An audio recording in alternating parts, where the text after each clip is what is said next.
Hello friends, आप सबका स्वागत है एसआर एग्जाम गुरु यूट्यूब चैनल पर। और आज की इस वीडियो में हम लोग बात करने वाले फ्रेंड्स लूसेंट जीके से संबंधित 30 मोस्ट इंपॉर्टेंट प्रश्न जो हमेशा एग्जाम में पूछा जाता है, इसको हम लोग आज की इस वीडियो में देखेंगे। तो चलिए क्वेश्चन नंबर 1 को देखते हैं क्या कहता है। चलिए देखते हैं क्या कह रहा है। देखिए क्वेश्चन नंबर 1 क्या कह रहा है यहाँ पर। देखिए, दिल्ली के शासक शेरशाह सूरी का मकबरा स्थित है। यानी दिल्ली का शासक शेरशाह सूरी का मकबरा कहाँ स्थित है?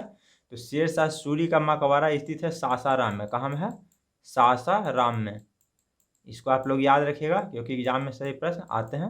इसको आप लोग ध्यान रखिएगा, जो ऑप्शन नंबर सी में है सासाराम, तो आपका राइट आंसर हो जाएगा सासाराम में। चलिए नेक्स्ट क्वेश्चन देखते हैं।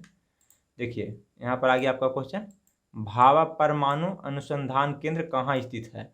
भाभा परमाणु अनुसंधान केंद्र कहाँ स्थित है? मुंबई में। कहाँ? मुंबई में। मुंबई में स्थित है भाभा परमाणु अनुसंधान केंद्र। कहाँ में स्थित है? मुंबई में। तो आपसे पूछेगा तो आप इसको मार दीजिएगा मुंबई में। चलिए नेक्स्ट क्वेश्चन देखते हैं। नेक्स्ट क्वेश्चन आपका यहाँ पर देखिए, डॉक्टर राजेंद्र प्रसाद कितने वर्ष तक भारत के राष्ट्रपति रहे? डॉक्टर राजेंद्र प्रसाद कितने वर्ष तक भारत के राष्ट्रपति रहे? तो रहे थे 12 वर्ष तक। कितने वर्ष तक? 12 वर्ष तक। तो आप लोग इसको याद रखिएगा, ऑप्शन नंबर सी यहाँ पर है 12 वर्ष तक। चलिए नेक्स्ट प्रश्न देखते हैं। क्वेश्चन नंबर 4 यहाँ पर आपका आ गया। क्वेश्चन नंबर 4, इलाहाबाद बैंक का मुख्यालय कहाँ है? इलाहाबाद बैंक का मुख्यालय कहाँ है? तो कोलकाता में है इलाहाबाद बैंक का मुख्यालय, कोलकाता में। तो आप लोग इसको याद रखिएगा, कहाँ में? कोलकाता में। Option number D right answer हो जाएगा, ऑप्शन नंबर डी। इसको भी आप लोग याद रखिएगा क्योंकि एग्जाम में सही प्रश्न आते हैं। चलिए क्वेश्चन नंबर 5 को देखते हैं। देखिए क्वेश्चन नंबर 5 आपका है, नीति आयोग का अध्यक्ष होता है। नीति आयोग का अध्यक्ष कौन होता है? तो नीति आयोग का अध्यक्ष होते हैं प्रधानमंत्री। कौन? प्रधानमंत्री। तो आप लोग इसको याद रखिएगा, कौन? प्रधानमंत्री होता है नीति आयोग का अध्यक्ष। तो आप लोग इसको याद रखिएगा फ्रेंड्स। चलिए नेक्स्ट प्रश्न देखते हैं, जो हमारा देखिए यहाँ पर कौन है? ऑप्शन नंबर बी में है। यहाँ पर गलत है, ऑप्शन नंबर बी में नीति आयोग का अध्यक्ष प्रधानमंत्री। ये आपका ऑप्शन नंबर बी सही है। चलिए नेक्स्ट प्रश्न देखते हैं। क्वेश्चन नंबर 6, देखिए क्वेश्चन नंबर 6 यहाँ पर है, भारत के राष्ट्रपति को पद से कौन हटा सकता है?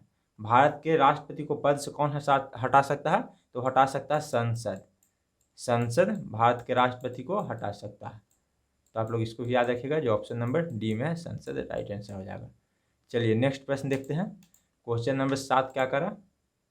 देखिए क्वेश्चन नंबर 7 है, जिस समय पानीपत का तीसरा लड़ाई हुई थी उस समय दिल्ली का शासक कौन था? जिस समय पानीपत का तीसरा लड़ाई हुआ था उस समय दिल्ली का शासक कौन था? ये आपसे पूछा। तो उस समय कौन था दिल्ली का शासक? शाह आलम द्वितीय। शाह आलम द्वितीय था। ठीक है, तो आप लोग इसको भी याद रखिएगा, शाह आलम द्वितीय जो दिल्ली का शासक था उस समय पानीपत के तीसरा युद्ध के समय। जो आपका ऑप्शन नंबर डी में है यहाँ पर, तो आप इसको याद रखिएगा, शाह आलम द्वितीय। चलिए नेक्स्ट प्रश्न देखते हैं। देखिए यहाँ से आप लोग, टिहरी बांध भारत का सबसे ऊंचा बांध है और किस नदी पर स्थित है? टिहरी बांध जो भारत के सबसे ऊंचा बांध है वो किस नदी पर स्थित है? ये आपसे पूछा, जो मोस्ट इंपॉर्टेंट प्रश्न है, सभी एग्जाम में आता है प्रश्न। तो आप लोग इसको याद रखिएगा कि कौन सा नदी पर है? भागीरथी नदी पर। कौन सी नदी? भागीरथी नदी पर है। तो आप लोग इसको याद रखिएगा क्योंकि एग्जाम में सही प्रश्न ये सब आते हैं। ठीक फ्रेंड्स, जो मोस्ट इंपॉर्टेंट प्रश्न है क्योंकि सभी एग्जाम में प्रश्न आता है कि पूछ देगा कि टिहरी बांध कौन सा नदी पर स्थित है। तो आप लोग यहाँ से मार दीजिएगा भागीरथी नदी, जो आपका ऑप्शन नंबर सी है यहाँ पर। चलिए नेक्स्ट प्रश्न देखते हैं। देखिए क्वेश्चन नंबर 9 यहाँ पर आ गया, गुलाबी नगर किस शहर को कहा जाता है? देखिए गुलाबी नगर किस शहर को कहा जाता है? वो कहा जाता है जयपुर को। कहाँ को? जयपुर को कहा जाता है गुलाबी नगर। मोस्ट इंपॉर्टेंट प्रश्न है, आप लोग इसको याद रखिएगा। चलिए नेक्स्ट प्रश्न देखते हैं। देखिए नेक्स्ट प्रश्न आपका यहाँ पर है, राष्ट्रीय कांग्रेस की स्थापना किस वर्ष हुआ था? राष्ट्रीय कांग्रेस की स्थापना किस वर्ष हुआ था? वो हुआ था 1885 को। 1885 को। आप लोग इसको याद रखिएगा, मोस्ट इंपॉर्टेंट प्रश्न है, सभी एग्जाम में पूछा जाता है। आपका ऑप्शन नंबर सी में है 1885 में। चलिए नेक्स्ट प्रश्न देखते हैं। देखिए क्वेश्चन नंबर आपका यहाँ पर 11 आ गया। बंगाल विभाजन किस वर्ष हुआ था? बंगाल विभाजन किस वर्ष हुआ था? तो बंगाल विभाजन हुआ था 1905 ईस्वी में। 1905 ईस्वी में, जो आपका ऑप्शन नंबर बी में है। मोस्ट इंपॉर्टेंट प्रश्न है, इसको भी आप लोग याद रखिएगा। चलिए नेक्स्ट प्रश्न देखते हैं, क्वेश्चन नंबर 12। देखिए क्वेश्चन नंबर 12 आपका यहाँ पर आ गया। लाइफ डिवाइन पुस्तक के लेखक कौन है? लाइफ डिवाइन के पुस्तक के लेखक कौन है? तो देखिए फ्रेंड्स, यहाँ पर है श्री अरविंद घोष।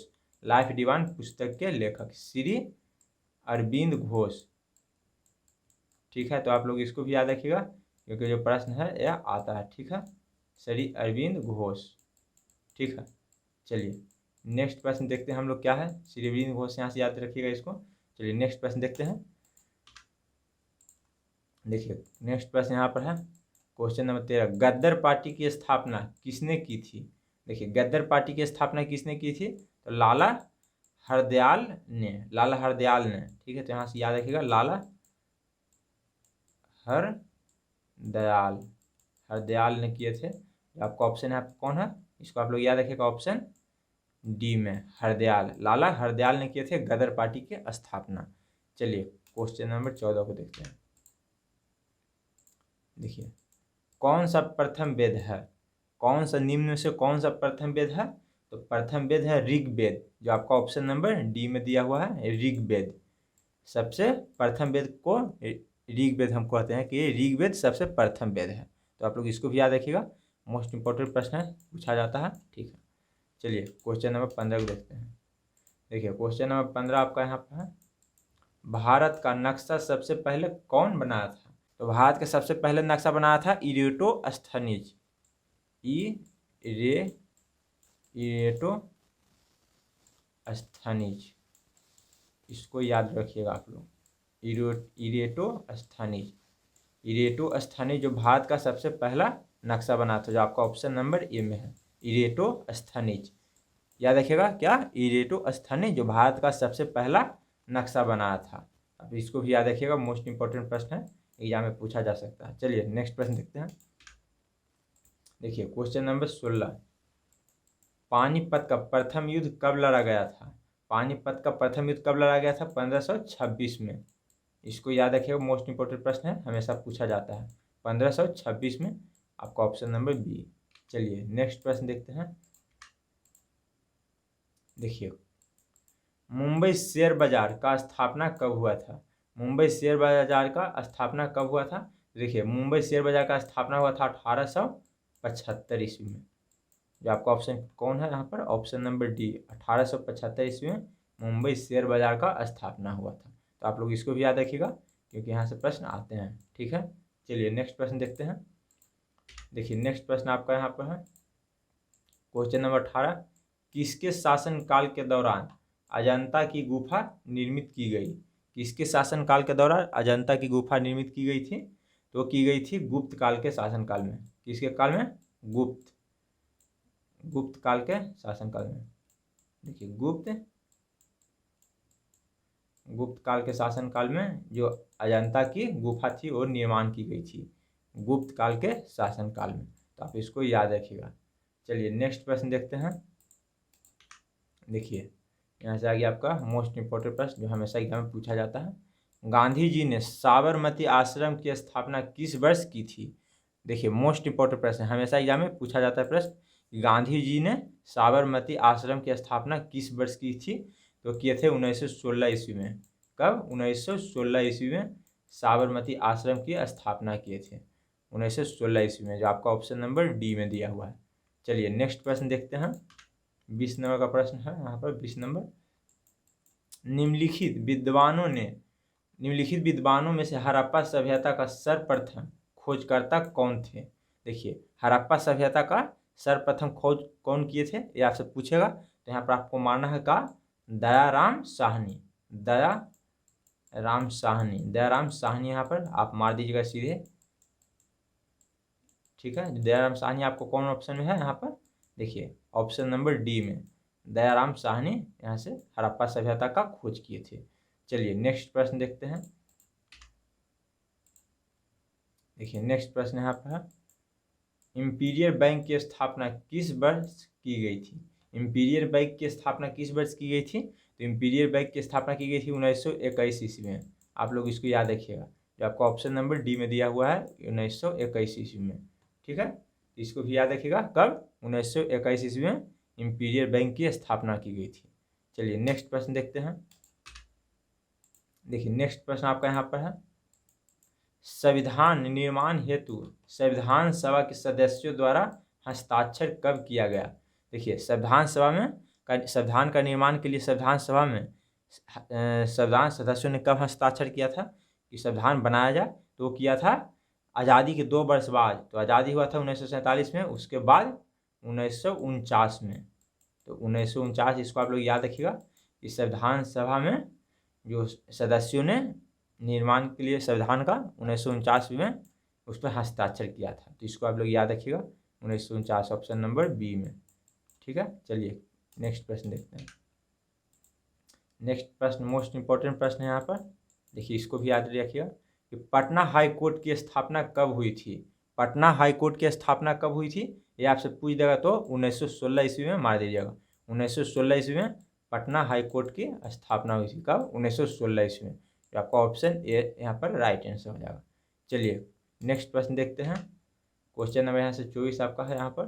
देखिए भारत के किस राज्य का क्षेत्रफल सबसे कम है? भारत का किस राज्य का क्षेत्रफल सबसे कम है? यहाँ से आपसे पूछ रहा है। तो देखिए सबसे कम क्षेत्रफल है सिक्किम का। इसका सिक्किम, आपको यहाँ से याद रखना है, सिक्किम। सिक्किम का जो आपका ऑप्शन नंबर ए में दिया हुआ है, सबसे कम क्षेत्रफल सिक्किम का है। चलिए नेक्स्ट प्रश्न देखते हैं। क्वेश्चन नंबर 25 है, रूबल किस देश की मुद्रा है? रूबल किस देश की मुद्रा है? वो है रूस का। रूस का राष्ट्रीय मुद्रा क्या है? रूबल। रूस का राष्ट्रीय मुद्रा रूबल है। तो आप इसको भी याद रखिएगा, क्योंकि यहाँ से एग्जाम में प्रश्न आते हैं, मोस्ट इंपॉर्टेंट प्रश्न है, तो इसको भी ध्यान रखिएगा। चलिए नेक्स्ट प्रश्न देखते हैं। क्वेश्चन नंबर 26 मोस्ट इंपॉर्टेंट प्रश्न फ्रेंड्स, इसको भी आप लोग याद रखिएगा। देखिए क्या है, भारत की पहली महिला राजदूत कौन है? भारत की पहली महिला राजदूत कौन है? तो देखिए पहली महिला राजदूत थे, वो कौन थे? श्रीमती विजय लक्ष्मी पंडित। श्रीमती विजय लक्ष्मी पंडित। जो आपका ऑप्शन नंबर क्या है? सी में दिया हुआ है। इसको भी आप लोग यहाँ से याद रखिएगा। श्रीमती विजय लक्ष्मी पंडित, जो आपका ऑप्शन नंबर सी में दिया हुआ है, वो भारत की पहली राजदूत थे, श्रीमती विजय लक्ष्मी पंडित। तो आप इसको भी याद रखिएगा। चलिए क्वेश्चन नंबर 27 को देखते हैं। देखिए यहाँ से, रमन अनुसंधान संस्थान कहाँ स्थित है? रमन अनुसंधान संस्थान कहाँ स्थित है? तो स्थित है बेंगलोर में। कहाँ? बेंगलोर में। तो आप इसको भी याद रखिएगा कि रमन अनुसंधान केंद्र कहाँ पर है? तो बेंगलोर में, ऑप्शन नंबर डी यहाँ से। चलिए नेक्स्ट प्रश्न देखते हैं। Question number 28। क्वेश्चन नंबर 28 आपका यहाँ पर देखिए, भारतीय मौसम अनुसंधान संस्थान कहाँ स्थित है? भारतीय मौसम अनुसंधान संस्थान कहाँ स्थित है? नई दिल्ली में। आप लोग इसको भी याद रखिएगा, मोस्ट इंपॉर्टेंट प्रश्न है, सभी एग्जाम में प्रश्न आता है फ्रेंड, तो इसको आप लोग याद रखिएगा। दिल्ली में है, भारतीय मौसम अनुसंधान संस्थान नई दिल्ली में है। आपका ऑप्शन है यहाँ पर बी राइट आंसर है। चलिए नेक्स्ट प्रश्न देखते हैं। चलिए नेक्स्ट प्रश्न यहाँ से है, सूरत किस नदी पर अवस्थित है? सूरत किस नदी पर अवस्थित है? बहुत आसान प्रश्न है, तो इसको आप लोग मार दीजिएगा। तो देखिए सूरत है ताप्ती नदी पर। ताप्ती नदी पर स्थित है सूरत शहर। तो आप लोग यहाँ से ताप्ती नदी ऑप्शन सी में मार सकते हैं। कोई हार्ड प्रश्न नहीं था, इसलिए यहाँ पर आप लोग ताप्ती मार सकते हैं, आसान प्रश्न था सभी। चलिए नेक्स्ट प्रश्न देखते हैं। Question number 30। देखिए क्वेश्चन नंबर 30 आपका है, कपड़ा उद्योग अनुसंधान संस्थान कहाँ स्थित है? कपड़ा उद्योग अनुसंधान संस्थान कहाँ स्थित है? अहमदाबाद में। अहमदाबाद में स्थित है। ठीक है, आप लोग इसको भी याद रखिएगा, अहमदाबाद में। क्योंकि देखिए फिर यहाँ से सही प्रश्न यह जो है वो सही मोस्ट इंपॉर्टेंट प्रश्न है, क्योंकि सभी एग्जाम में कोई ना कोई एग्जाम में यहाँ से पूछा गया प्रश्न, इसीलिए प्रश्न को लाया गया था, क्योंकि जो आपको आगे एग्जाम में आ जाए इस तरह का प्रश्न, तो आप वो प्रश्न को जल्द से उसको टिक कर दीजिए, हल कर दीजिएगा। ठीक है, तो चलिए फ्रेंड्स, नेक्स्ट वीडियो मिलते हैं। तब तक के लिए हमारे चैनल से बने रहिएगा। तो मिलते हैं एक नए वीडियो में, तब तक के लिए बने रहिए। जय हिंद, जय भारत।